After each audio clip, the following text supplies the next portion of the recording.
to just say for a moment how lovely it is to be in touch with Dave. Every time I am, I'm just reminded of the incredible compassion and the lovely respect and just way that Dave shows up for everyone. It really is a beautiful thing. So we worked together to first find a short reading by Dr. George Sheehan, philosopher and runner, and then we refined it so that it didn't take up hours, right? So Dr. Sheehan, who was quite prolific actually, he had written several books. One of them is called Running and Being, and in that book he says that the distance runner, like the poet, does what he does with his whole being. Like the poet, he sees himself as a question to himself and asks and seeks the answer by seeking to be, by creating himself.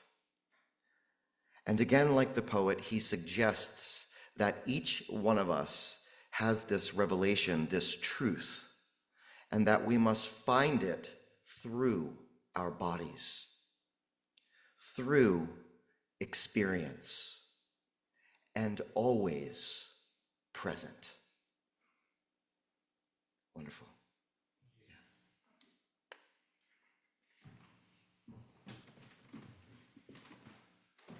Thank you, Michael, for the awesome meditation and the awesome reading. Yeah, and I was telling Michael that reading, right, all this doesn't just apply to runners, right, to find that truth within, be within our bodies. So now is the time in our service where we take up an offering, and we know it's the gifts of all of us that help us support our ability to thrive and gather, keep the heat on, the lights on, etc. For those attending in person, we'll pass a collection plate. Especially if you're a member and you're pledging, use the envelope and indicate if that's part of your pledge or donation. And yeah, so in the meantime, Kevin and Carolyn will bring us the offertory music.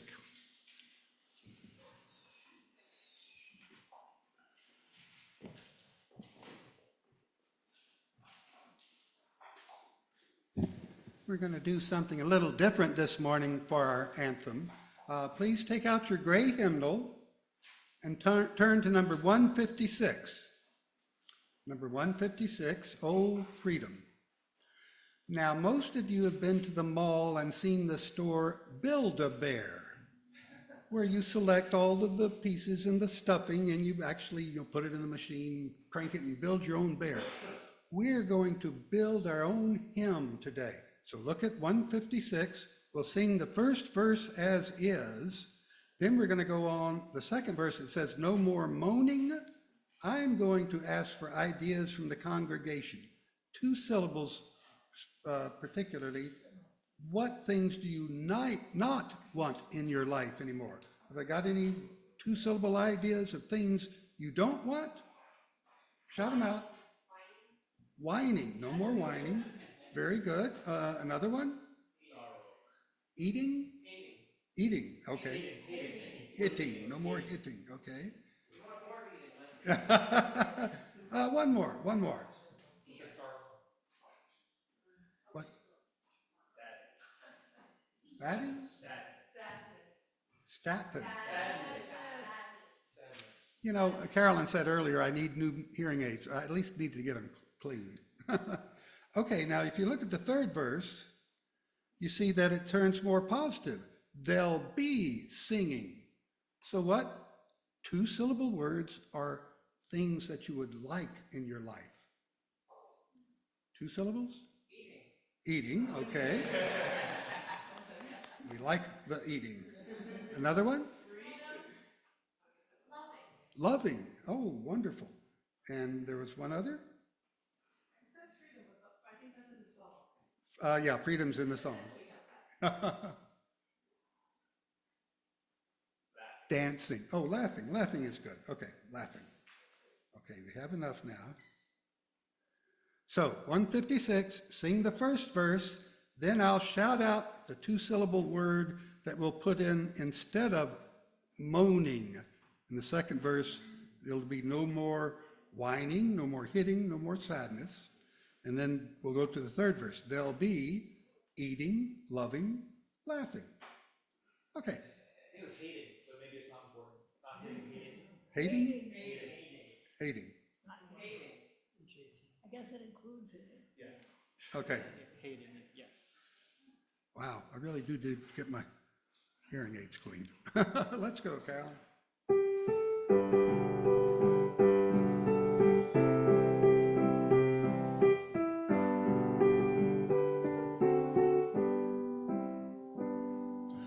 Oh, freedom, oh, freedom, oh, freedom over me.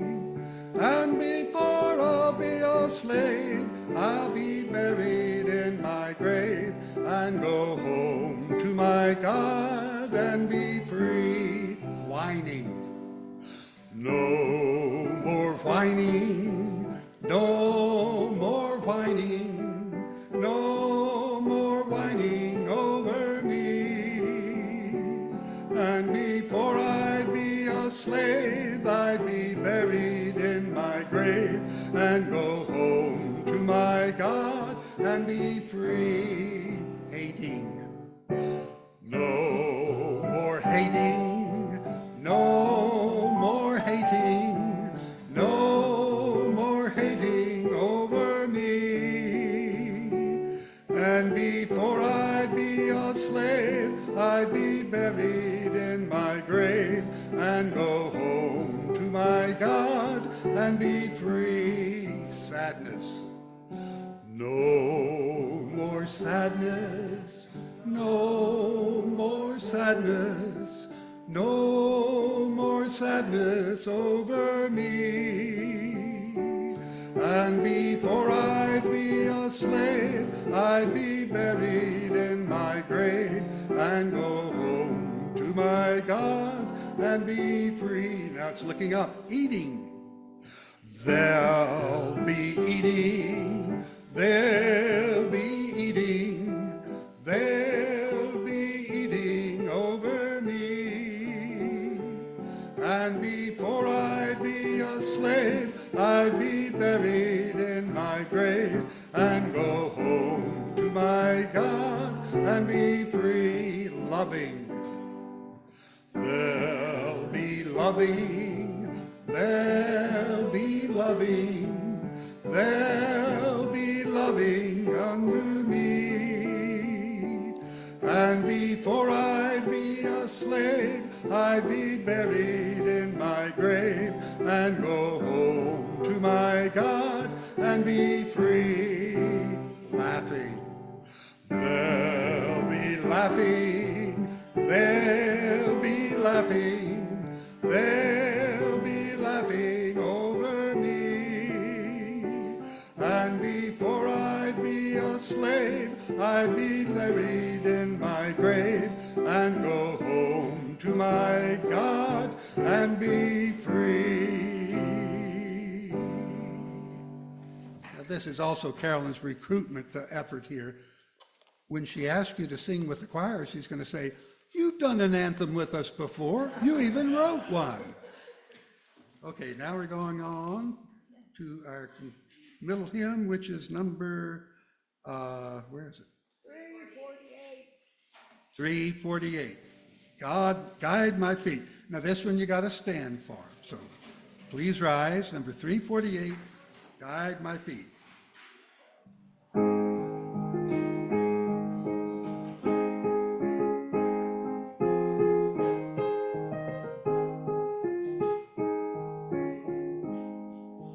Guide my feet while I run this race.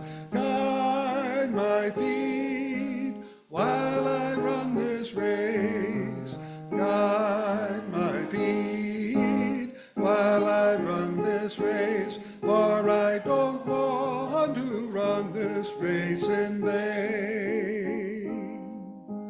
Hold my hand while I run this race. Hold my hand while this race. Hold my hand while I run this race, for I don't want to run this race in vain.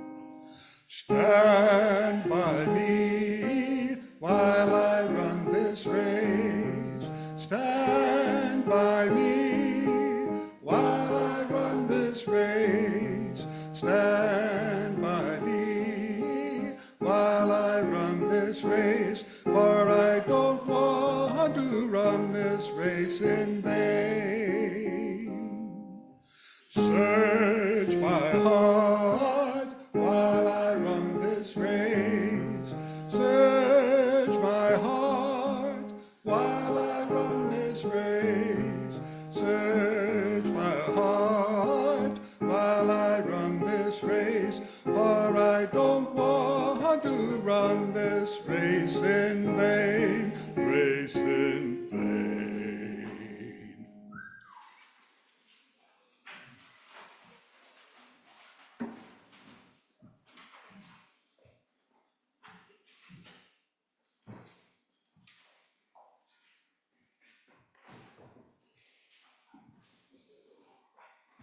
Thank you again, choir. Right before I introduce Michael, I talked to Michael this morning. It was great, I thought, last time when he spoke to us on Memorial Day. We had a great question and answer afterwards, and I feel like people always enjoy this. Although I have been told sometimes it goes long, so we'll have a question and answer, but I might have to cut you off, but at least so we'll get the best of both worlds. And yeah, so I'm so happy again to have Michael. So happy to have you with us today.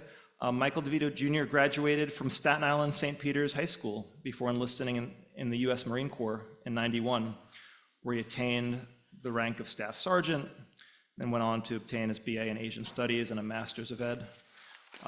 After his military service, he began to work for NYSID, the New York Center for Interpersonal Development, where he first worked with At Promise youth, helping them to earn a high school diploma, before working there in various roles, and he's currently their executive director. Michael also sits on the steering committees for Tackling Youth Substance Abuse, Equity Alliance of Staten Island, and Youth WINS, stands for the Workforce Initiative Network of Staten Island. He founded that organization and chairs it. He also contributes to the New York Training and Education Association Board and is a member of the Advisory Board for Vision Services for the Blind and Visually Impaired. He's also Vice President of the Staten Island Running Association. He's met it, for some reason, I read there's more, but I'd rather save the time for the question and answer. But I'll just mention the 2:42 marathon, as an achievement, since he's going to talk about running right now. And I'll mention the former candidate for US Congress, but there's much more on this list. And this one I cannot leave out. He currently resides in Westerly, Staten Island with his wife and childhood sweetheart, Natalie, and their daughter, Maya. So please welcome Michael.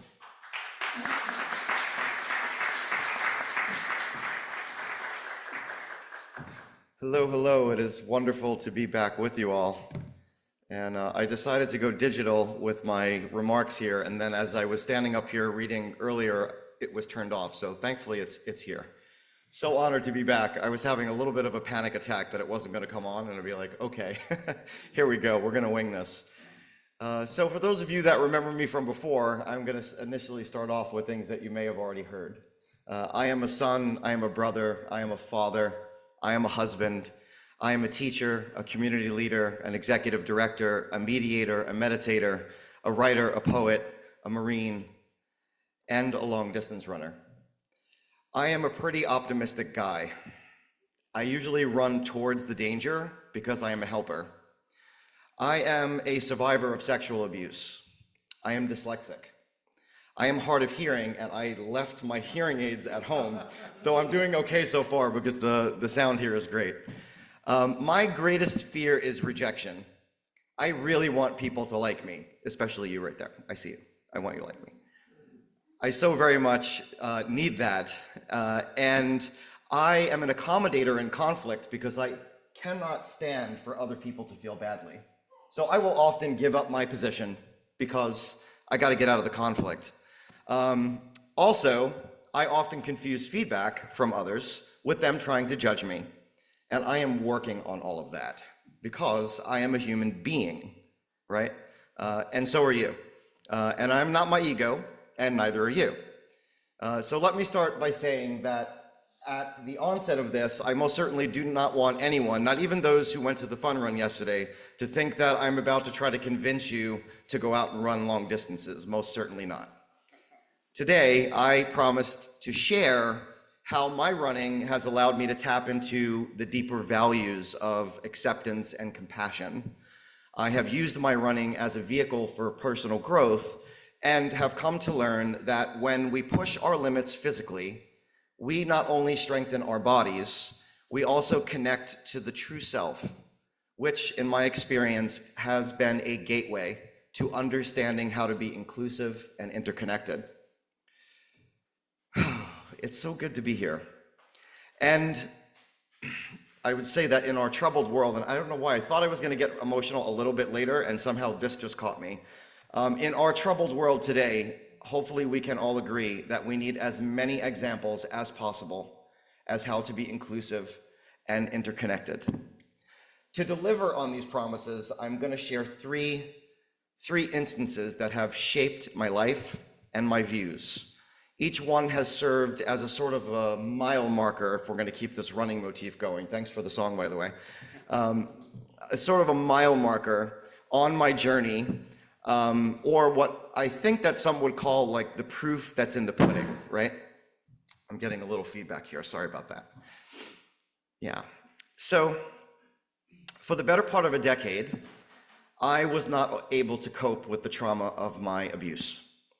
I drank a lot. I smoked. Cigarettes were my absolute need. I had to have a cigarette in my hand all the time. At one point, I was smoking 3 packs of filterless Lucky Strikes a day. And I was determined back then to destroy myself. I was choosing actively, daily, things that would completely bring me down. And thankfully, because of my child and my wife, who in very different ways were able to walk me off that actual cliff. And it took a lot of work to find my way through those dark times. Work that ended with a walk, not a run, we'll get to that, a walk that I call the long walk home. On July 10th, 2009, at 4:35 in the afternoon, the actual time, it's kind of a lucky number for me, I smoked my last cigarette down to the filter. I flicked it out. I turned. I got on a plane headed to Okinawa, Japan, to pick up my daughter Mia, who was about to move to the United States to live with Natalie and I. Our Mia is easily the worst person around smoke. She turns green. And I knew that if she was going to be living in my home, finally, after so many years of not having that absolute connection with her daily, that I had to make a change. So in that moment, I quit smoking cold turkey. Got on the plane. In Okinawa in July, you'd be surprised by temperatures in the 90s because they're usually about 100 or more. And when I got off the plane, it was 102. For the duration of the time that I was in Okinawa packing Mia up for that move, I dealt with the withdrawal of nearly 18 years of smoking. I'll save you the extended story of that with the exception of one detail. You can, in fact, sweat out nicotine. On the morning of the 4th day, I woke, and while exiting the bed, I had noticed that my body had imprinted a yellow outline in the sheets. On day 5, we were due to have this brilliant dinner with her extended family, this brilliant sushi dinner, and it was going to be wonderful. And I made it through the dinner, and I was so overwhelmed with nausea and sweating and this mind game that I was playing with myself that I left them and I started to walk, fumbling for change, to the nearest cigarette machine. And indeed, they have cigarette machines still to this day in Japan. They're everywhere. So here I am, walking along, questioning, why was I about to break this promise that I didn't even have a moment to honor at all? And I got to that machine and I said to myself, you know what? I'm gonna walk to the next machine and I'll see how I feel when I get there. So I walked on and I got to that next machine and the next machine and the next machine. And the blocks turned into miles, and I didn't have a cell phone, and I was wearing flip-flops. And the post between my two toes was just rubbing raw, and I kept walking. And some 6 miles and 2 hours later, I made it back to the flat where Mia was staying. And along that journey, I had reminded myself of the amazing shape that I was in when I was a young Marine and when I was a young man in high school and I was running every day. And I made this like mental commitment to myself that the only way to change would be to start doing really healthy things. So when I got back to New York, I was going to start running every day. And I was going to replace that bad habit. To this day, I have never had a cigarette, not even a drag. That one decision, that one promise, that walk home changed my life. And in that moment, I realized that the only way out for me was to go within me, to really seek what it was that I wholly needed to be, and that was to be the best dad that I could possibly be, to be the healthiest dad that I could possibly be. 2 years and 2 marathons later, I towed the line in Washington, D.C., to run the 2012 Marine Corps Marathon. I'm gonna pause here for a minute because this is not in my notes. The man who coached me for that race joined us here today, and I am just, brother, beyond grateful to you for being here and also for being so important to me, and especially at that time. He doesn't know this because I've never told anyone. In fact, when I was reading this over to my wife last night, she couldn't believe it either. Around the 21-mile marker in the marathon, you run through Crystal City, which is actually in Virginia, and I promise you that it is not as cool as it sounds. There is a bend under a train trestle that's kind of an out and back. You go about a mile and then you run around a circle. They just needed to add more distance to the course, you know? And then you run around and then you go back in the direction to which you came. And there's nothing but orange cones on either side of the course. What's terrible about the pace that I was able to keep at that time for a marathon was that I was most certainly not in the A squad. However, I was fleet-footed enough to be kind of in the B squad. And if you've ever been in the B squad, kind of in the middle, you would see that you run a lot alone. The big packs are behind you, and the winners are way, way up in front, some 20 odd minutes or so ahead of you. And there was no one around. And I was in that deep water. And there was a moment where I could have just kind of stepped across and saved myself the pain of all of that distance, all the way around. And I was looking at it, and I was just in this fog of pain. And I, of course, didn't. I could have gone 8 minutes faster, 9 minutes faster, cutting off, but cheating? Come on. No way. How could I do that to any one person who was right in front of me? How could I cut in front of even one person? I didn't. I couldn't. Accountability is what you do in the dark. Or in this case, in what you do in broad daylight in Crystal City when it just so happens that no one is around. That race was the first time that I ran under 3 hours, which was an incredible accomplishment, even though it was only my second marathon.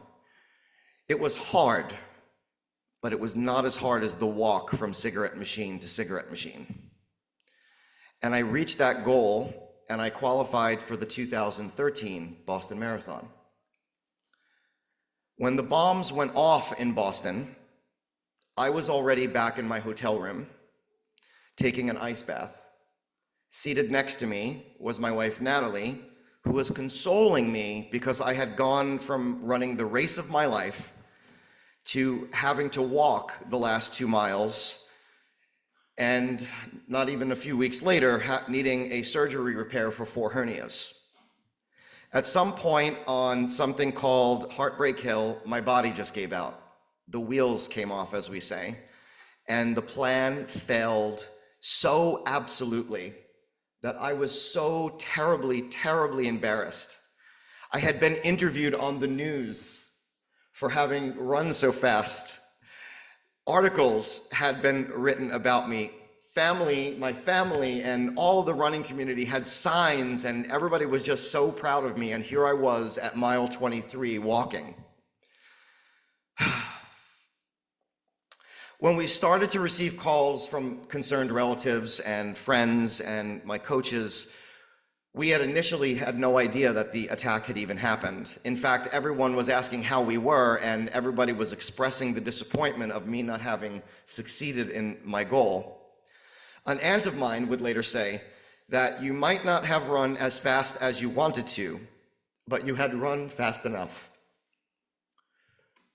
My Natalie was actually standing right where 2 people had lost their lives.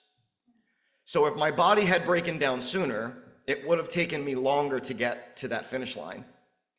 And if I had ran the race that I really intended to run, we probably would have stuck around and celebrated, and maybe I would have gotten an award, and it would have been all of that.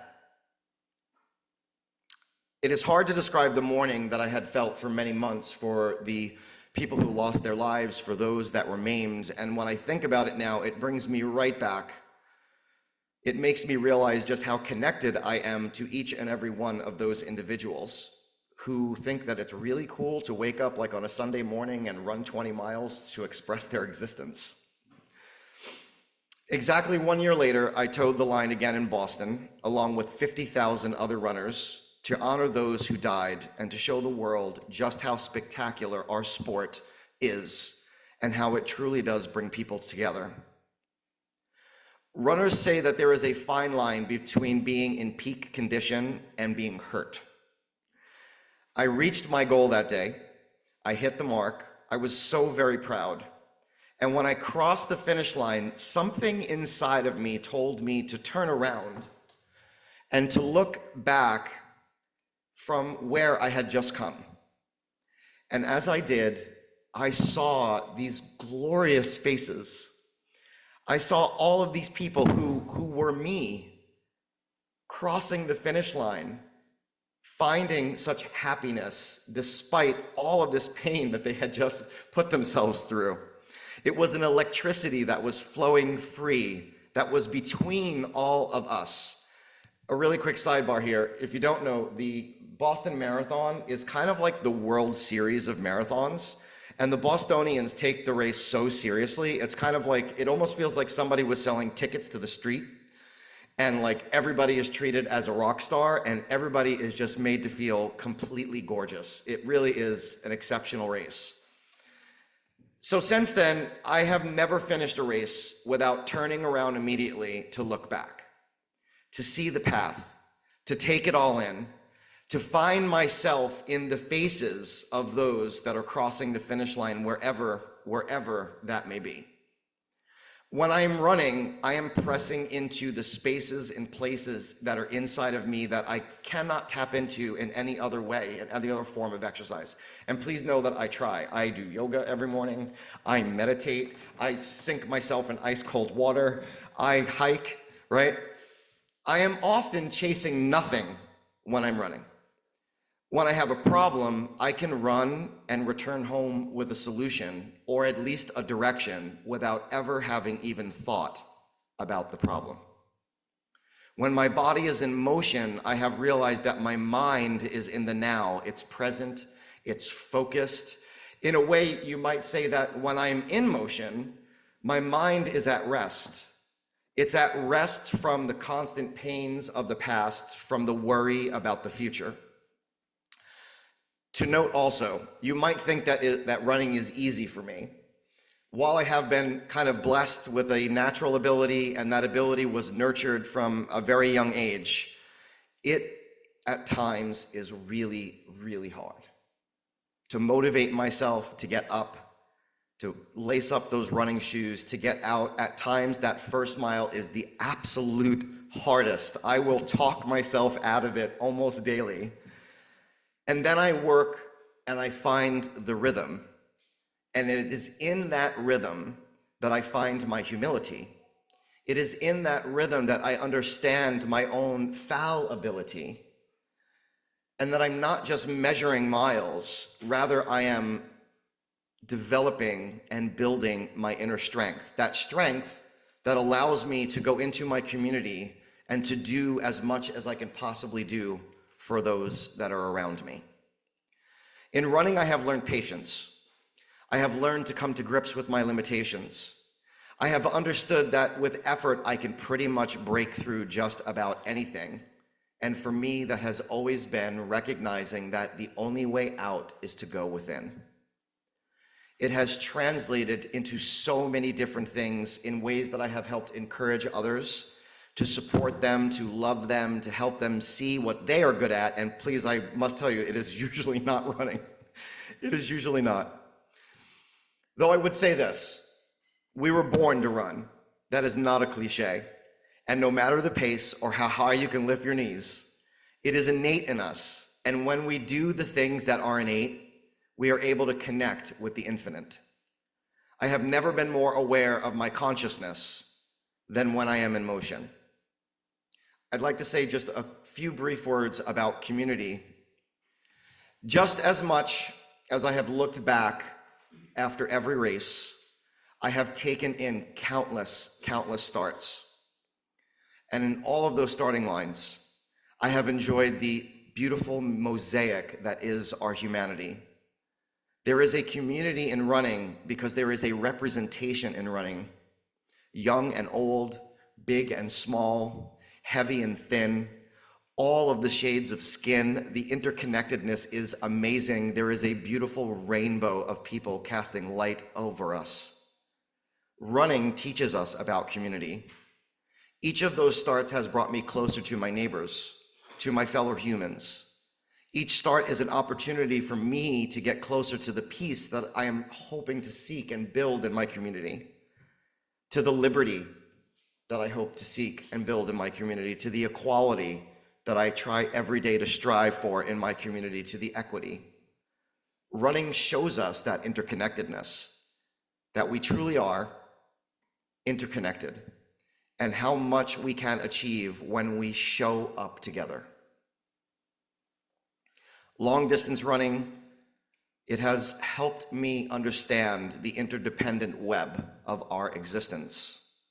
And every time we run, we honor our own resilience.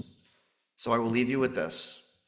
It means that running, it means that any form of movement and action, at its simplest form, has the power to inspire us to live out the very principles that guide us to a better world.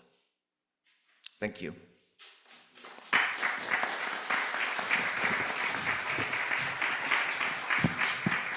Yeah, and I want to say for those that might say running, I've met so many people in Clove Lakes Park that are really big on walking, and they have similar story, how walking has transformed them. So just want to throw that out there. And also, I'm talking a lot. Who has a question for Michael or a thought? Yes, Margie.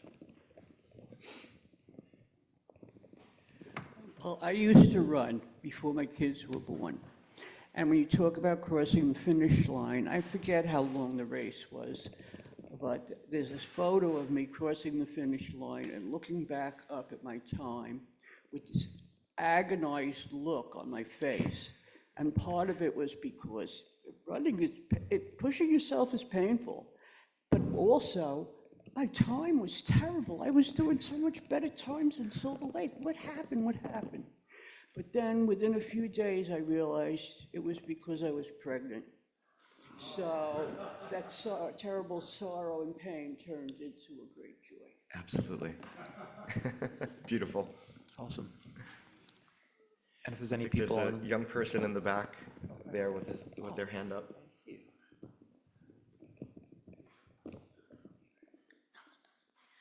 Are you allowed to, are children allowed to compete in the Boston thing? Oh, that's a really good question. I don't think so. I think that you have to be at least 18 to run the race. Darn it. Yes. So it's something for you to aspire to. Start counting the days. But there's plenty of shorter races on Staten Island. That There you're welcome certainly to are, join. yes. Yeah. Well, certainly. That's Claudette.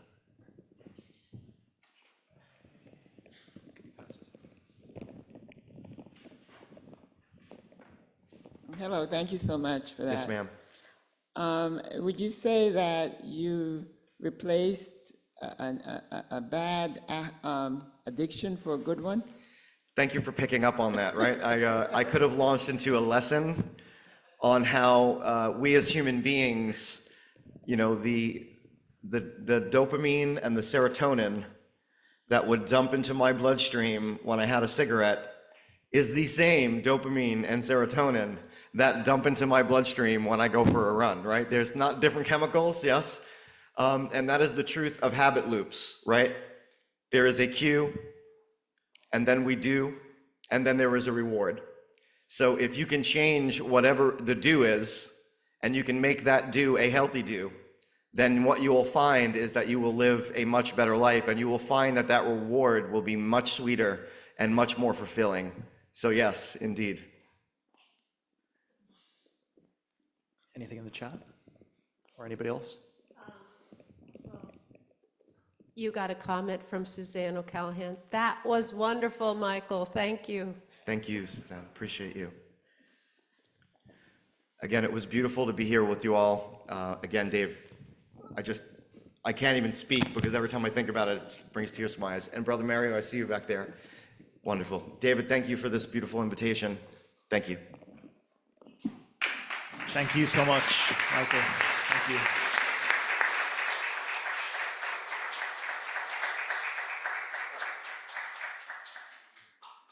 So, thank you again. Please join us now in singing number 168, One More Step, in your gray hymnal. Please stand as you're able.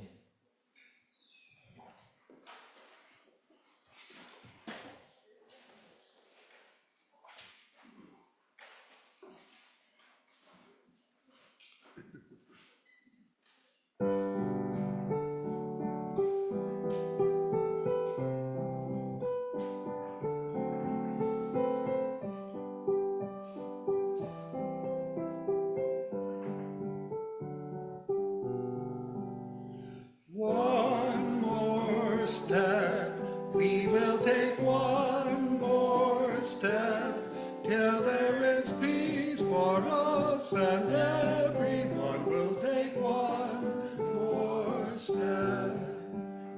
One more word, we will say one more word, till every word is heard by everyone. We'll say one more word. One more prayer, we will say one more prayer, till every prayer is shared by everyone. We'll sing one more prayer. One more song, we will sing one more song, till every song is sung by everyone. We'll sing one more song.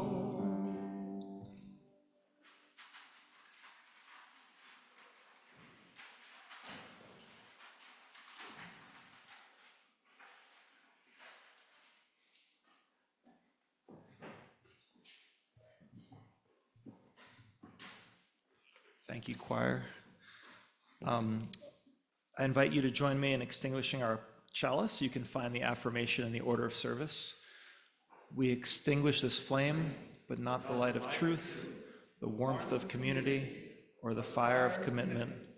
For these we carry in our hearts until we are together again.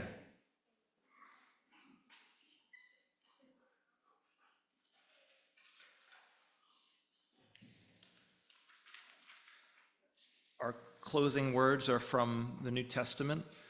Do you know that in a race, all the runners run, but only one receives the prize? So run that you may obtain it. Every athlete exercises self-control in all things. They do it to receive a perishable wreath, but we an imperishable.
Thank you.